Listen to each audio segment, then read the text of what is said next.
The Eternal Night Part 1. Shadows over Blackwood setting the scene.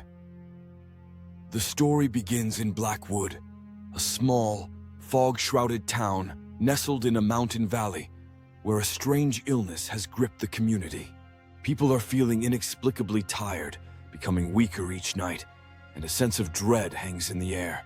The locals attribute it to the sleeping sickness, but older residents warn that it's something more sinister. A centuries-old curse that returns every 100 years. Introducing Evelyn Carter. Evelyn is a historian specializing in folklore who arrives in Blackwood to investigate the town's legends. She's skeptical of the supernatural, viewing it as myth and superstition, but she is fascinated by Blackwood's eerie reputation. Evelyn is intelligent and determined, yet haunted by her own troubled past, which includes the recent death of her mother. She throws herself into her work, hoping it will distract her from her grief. Dialogue example 1. Innkeeper. You should leave before the blood moon rises, Miss Carter. Some things are better left alone. 2. Evelyn. I don't believe in curses, Mr. Shaw, but I'm here to learn the truth about Blackwood, no matter where it leads. Part 2. Uncovering secrets. The research begins.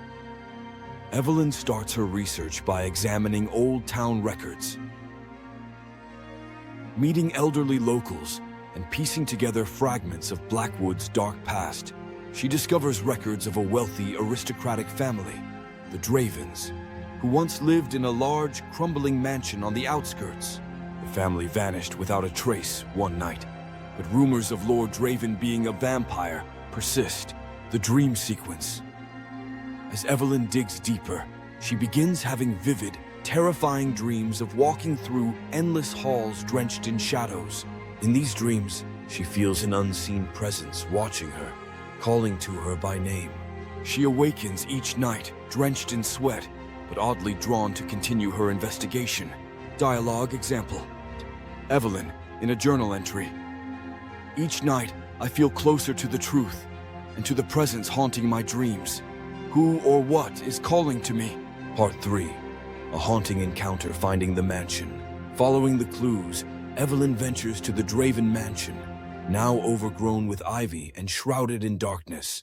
The mansion is grand yet decayed, filled with faded portraits, old furniture, and thick layers of dust.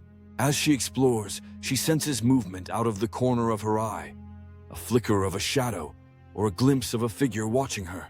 Meeting Lord Draven. In a candlelit room, she finally encounters him. Lord Draven himself, pale and otherworldly, his eyes glinting with a strange intensity. He speaks in a deep, hypnotic voice, and Evelyn feels a mix of fear and fascination. Draven hints at the curse that binds him and warns her to leave, calling her a visitor in dangerous territory. Dialogue example 1. Draven. You're treading a path others have avoided for centuries, Miss Carter. Curiosity can be dangerous. 2. Evelyn. Dangerous for whom, Lord Draven? I didn't come here to leave empty-handed. Part 4. Unraveling the curse. The curse's origin. Evelyn dives into the mansion's library, discovering journals and letters written by Draven centuries ago. Through these writings, she learns that Draven was once a kind man who fell in love with a village girl, Amelia. But in a tragic turn, he was transformed into a vampire by a vengeful witch who cursed him after he inadvertently caused the death of Amelia's brother. Evelyn's growing fascination with Draven. Evelyn becomes fascinated by Draven's tragic story. As she reads, she feels sympathy for him, a soul condemned to eternal hunger and solitude. The dreams continue, becoming more intense, and she finds herself drawn to Draven's dark beauty and sorrow. Meanwhile, her health begins to weaken, mirroring the symptoms affecting the townsfolk. Dialogue example. Draven. In a journal entry, Evelyn reads, The curse binds me to this existence, one I would never have chosen. My hunger is my prison, my solitude my punishment. Part 5. The choice.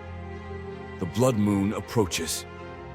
As the night of the blood moon nears, Evelyn realizes the curse is set to renew. Draven will be forced to feed on the town's inhabitants, dooming them to death or a vampiric life.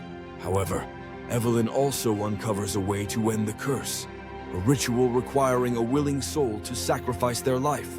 Confrontation with Draven. Evelyn confronts Draven, torn between her logical mind and the strange connection she feels toward him. Draven urges her to leave, saying he cannot control his nature once the blood moon rises. He confesses that he finds her intriguing, a breath of life in his eternal darkness. Dialogue example 1.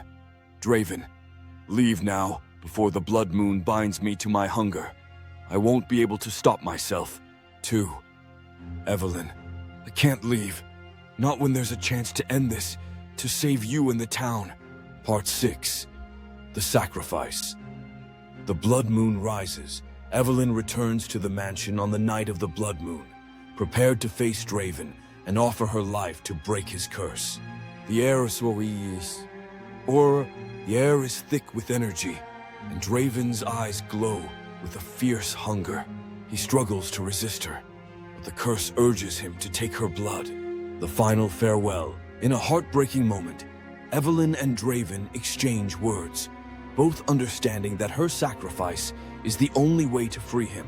Draven feeds on her, and as he does, the curse breaks, releasing him from his eternal prison. Evelyn's life ebbs away, her last thoughts filled with a strange peace. Dialogue example 1. Evelyn, it's all right, Draven. I came here to find answers, and I found you. 2.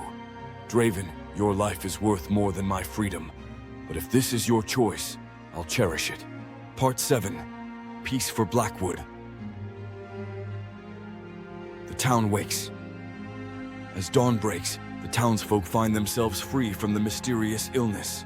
They don't know what Evelyn sacrificed for them, but her name becomes legend, and Blackwood's curse is finally lifted. Draven's redemption. Now free of the curse, Draven leaves the mansion to wander the world, carrying Evelyn's memory with him. In his loneliness, he finds a new purpose, to quietly watch over Blackwood from afar, honoring her sacrifice. The mansion, once a place of fear, becomes a symbol of love and redemption.